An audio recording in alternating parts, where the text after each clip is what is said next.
والفجر وليال عشر، اللہ تعالیٰ نے ایک قسم اٹھائی ہے فجر کی۔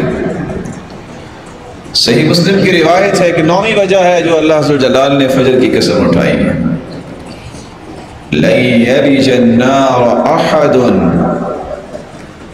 وہ شخص جہنم میں نہیں جائے گا، صلى قبل طلوع الشمس وقبل غروبها، جو فجر کی نماز با جماعت پڑھتا ہے اور عصر کی نماز با جماعت پڑھتا ہے، یہ شخص قیامت کے دن جہنم نہیں جائے گا۔ والفجر، قسم ہے فجر کی، اللہ تعالیٰ نے قسم کیوں اٹھائی؟ اس کی ایک 10ویں وجہ بھی ہے، صحیح بخاری اور صحیح مسلم کی روایت ہے۔ رات اندھیری تھی، صحابہ پاس بیٹھے تھے اللہ کے رسول کے، تو اچانک اللہ کے رسول نے فرمایا چاند کو دیکھ رہے ہو؟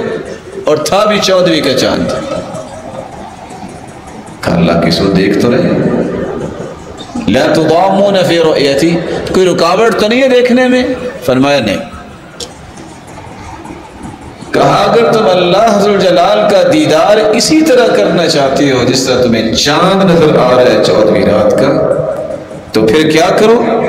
اللہ تغلبوا علی صلاۃ قبل طلوع الشمس وقبل غروبها، فجر اور عصر کی نماز کبھی نہ چھوڑو، اس کی پابندی کر لو، تمہیں اللہ کا دیدار نصیب ہو جائے۔